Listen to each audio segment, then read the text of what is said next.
Well guys, these little Crosman 1377s are really impressive.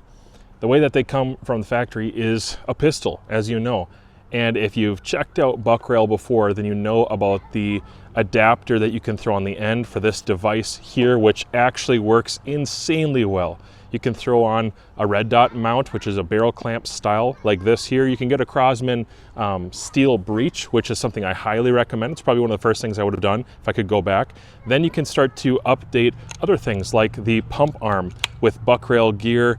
I've added just a dovetail to Picatinny converter for a longer rail. Sometimes I throw other accessories on here. Again, another Buckrail item is on the end. You can see that this adapter allows me to put a side folder on there. Now this whole thing, if I take the can off, fits in a super tiny package. Very, very, very small. And I love this thing. They're so consistent. I've got a Primary Arms 3X on it because I don't have huge parallax issues at close distances on squirrels. If I shoot a squirrel at 10 yards, and if I shoot targets out to 50 yards, this has enough holdover with the 10 mils that I can make that work on, well, about 7 to 10 pumps. So these are just fun. They're insanely accurate. I would say that at close distances, this is on par with a lot of PCPs out there, even really good PCPs. And I don't know if you've noticed yet, but there is another change. This right here is a Buckrail adapter, and it's kind of like a lower receiver type or trigger housing type that allows for an AR style grip. This right here has got to be, man, I say this every time, it's got to be the best addition to a Crosman. I mean, I really love the can. I love having a side folder on there, but the angle, the degree in angle, it was good as a pistol.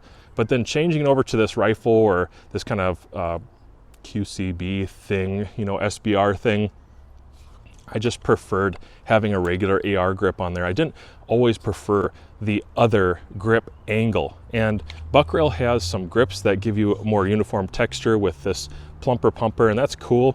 But I wanted the angle to be more like my other AR grips. I'm just really picky about stuff like that. And this right here does it for me. I think that's really, really cool. This happens to be a Hogue grip, and it's not the only one I've converted over. It was so fast, it's really easy. You don't have to be very good with you know, modifying things or taking things apart, hardware. You don't have to be good with that stuff because there's a video online. Terry already produced a video. I've got 2 of these 1377s, so that's a 177 caliber, that I have converted over. This one has a 1X prism, which ironically is bigger than the 3X prism from Primary Arms here. One more thing worth mentioning is that this does include, you know, a different trigger spring than what I was using previously, which was modified heavily.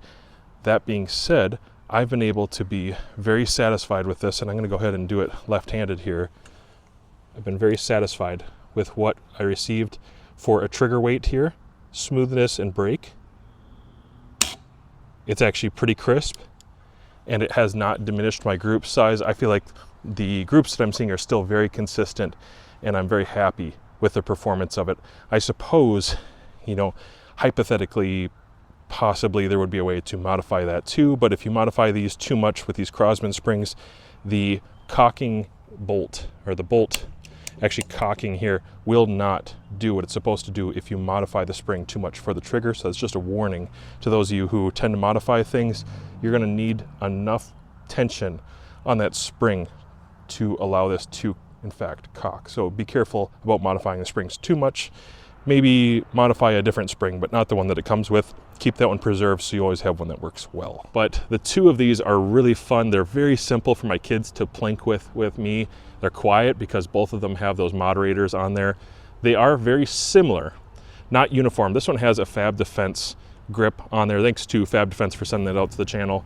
And then, like I said, this has the Hogue grip. So it's just a quick video to let you know that Terry is always innovating. There's always something new out there on his website. Every time I check my email, there's something I just never expected that he could do, that he's putting together to modify air guns and make them really a more respectable platform in general, better for training, better for practice, more similar to my other devices. And so shout out to Terry. These are really, really cool, very worthwhile, and they're actually pretty affordable for how much time I would assume it takes him for R&D with these kind of things. These are amazingly cheap. And so I'm going to highly recommend run over to Buckrail right now before they sell out. I've noticed he's been selling out pretty quickly lately. Even though they're adding 3D printers, they're adding all these devices to keep up with orders. It's exploding. That company is really going places. I would say it's their high ingenuity that keeps them relevant in the market. And I'm going to say these right here are some of my favorite additions. We'll see what else comes down the pipe soon.